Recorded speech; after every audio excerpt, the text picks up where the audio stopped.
So what did you take away from what you saw, and what were the things that stood out to you? Man, a lot has stood out, man. You know what? First, I'll talk about defense. What stood out to me is how important the three guys that were missing are to the defense. And Jalen Johnson, Kayla, Kyler Gordon. Kyler Gordon, and then TJ Edwards. Man, I mean, you can see that they were missing out there because for especially they started off nice, which defense usually starts a little faster than offense, but late in the game in the fourth quarter, we gave up 3 touchdowns. That's not something that we should be doing at all. But also, it's just when it comes to Bears defense, especially at home, we can't give up, touchdowns like that. But then when it came to offense, man, I'm a big fan of Ben Johnson. I'm a big fan of Caleb Williams, but again, it just seemed like Caleb's scrambling a lot and he's running for his life again. And when the pocket was clean in the first half, I mean, I think the stats were that he was 13 and 16. And then Brian Flores turned up the heat and started blitzing in the second half a lot more. And, the completions went down. I think he was 8 for 19. And that is something that we have to deal with because defenses and defensive coordinators will take and watch film and realize, okay, when we turn up the heat and blitz, the stats and the execution goes down. But one thing that, other than those kind of things that we can control and that we can fix, something that has to get fixed immediately is pre-snap penalties. We had way too many pre-snap penalties, and that's the type of stuff that you see in preseason that you got to get worked out immediately because we're already, starting behind the ball. Matt Forte with us here on the Spiegel and Holmes Show. In your experience, when you guys had him, when you were playing, who are the pre-snap penalties on? Is it a coaching issue? Is it a quarterback cadence issue? Is it everybody? Is each one its own specific occurrence? What are we dealing with here? It's everybody. And that can't be cookie cutter where everybody on every team is just like that. But at the same time, I think 99% of the time it's everybody. It's on the player because it's a mental error where mentally you have to be either lined up in the right spot, the cadence has to be the right call, or you don't jump off sides. You're going on 2 or 3, or you're switching the play or switching the call. That's a mental thing on the player. And if it continues, then it's on the coach because the coach has to really harp on that and teach that and remind guys that this is important. There's a reason, great coaches like, Bill Belichick or so, they didn't have a lot of pre-snap penalties, if at all any, because guys knew they had the fear in them that I'm gonna get cut if I jump off sides or if I have pre-snap penalties. Like you're playing hard, you're playing in the game, and you end up getting a holding call here and there, like stuff like that does happen. But pre-snap, that's just we're not focusing on what the task at hand, and we got to be better disciplined. I think that's a discipline issue, but it is team wide. It's a team sport, the ultimate team sport, but it's on everybody, coaches, players, all of us. Matt, when we're watching Caleb and we look at some of the plays, and granted, we didn't have the all 22 view while we're watching the game last night, but it felt like there were open windows for him to make throws down the field. In the first half, he checked it down. In the second half, he was forced to check it down in some cases because of what Brian Flores was doing. When you guys go back over games, do you remember coaches telling Jay, for example, like, hey, man, like, the ball was supposed to go here. Why didn't you throw it? And then getting Jay's perspective of what he saw on a play. Because as I'm watching Caleb, I'm going, man, there seem to be missed opportunities down the field. How do you get a quarterback to take advantage of those? Well, Jay didn't get questioned a lot, so that was one of our faults. Our coaches probably should have, done those things in the meeting just for accountability purposes. But yes, you're right. When I was looking last night and early in the game, it was like almost as if they told him, hey, if it's not there in your first read, check it down. So he checked it down really quickly, and then in the second half was forced to. But then that led to kind of when your pocket is clean, missing receivers. There were some times where specifically I think DJ was open on the left side of the field going into the end zone late in the game, and he came open and threw his hand up. and it was way too late that he tried to get to him and ended up overthrowing him. So those are the type of things when it comes to timing and being in the right place and not getting antsy back there where you trust your the line, which is hard to do sometimes. But I think when you go back on film, they're gonna have to readdress that, and they're gonna do some stuff with Caleb to try to fix those things where you're not back there missing guys that may be open. I think he missed Roma Dunze on a post route by checking it down because he probably was afraid of the pocket collapsing on him.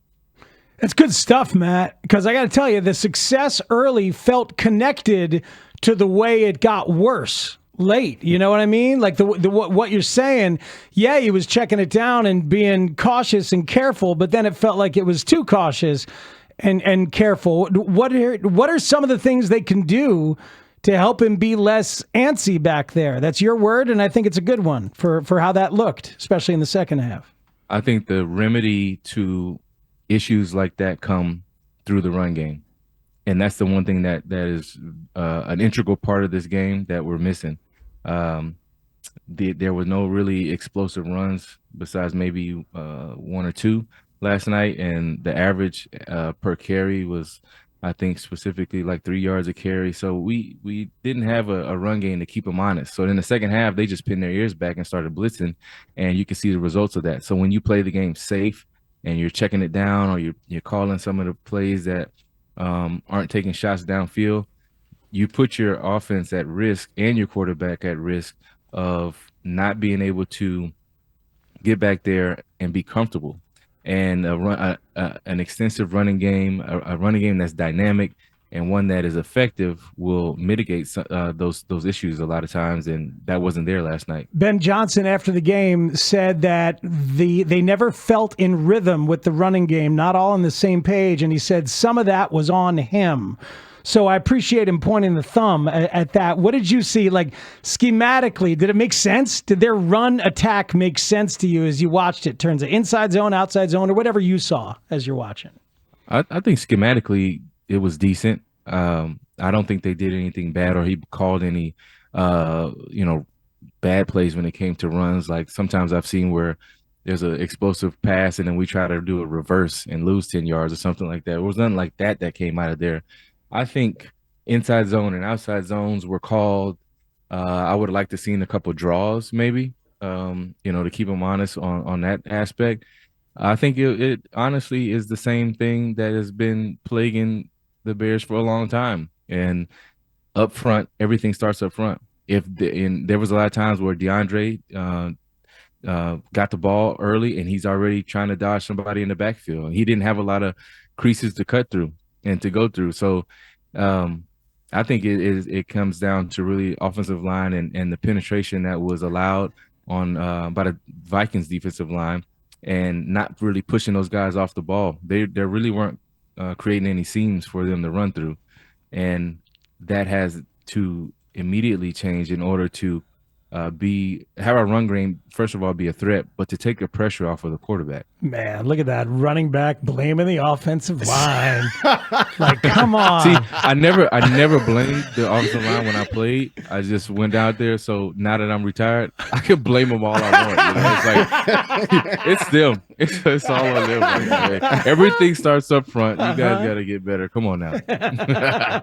We are talking with Matt Forte, along with being one of the greatest Bears of all time. He's also an author, 2 really good books.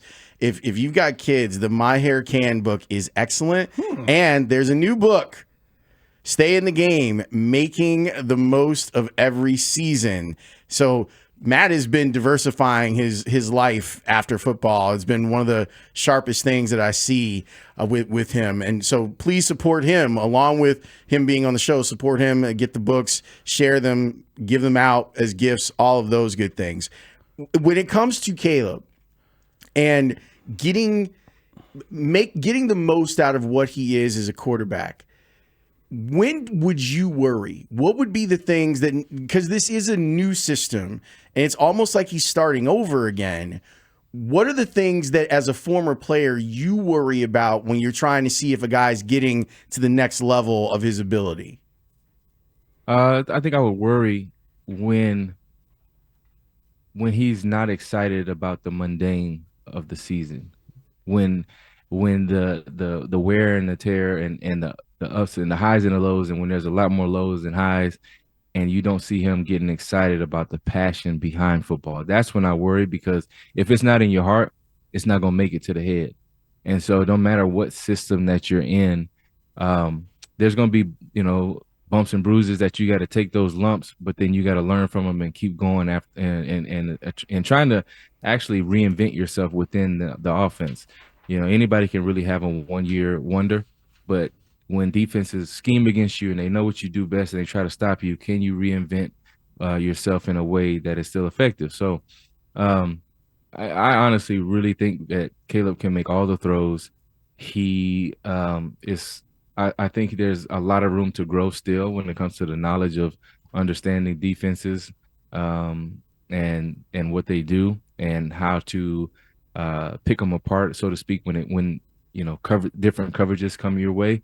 And then honestly, and then with the blitz coming, it's been a factor that has been effective against him as a player. So under pressure, yes, he has the ability to escape. He's really elusive, which even last night, this is so funny how he can elude guys in the pocket, because it's almost like he's frantic back there and he's able to just make some of these moves. It's like, wait, how did he even do that?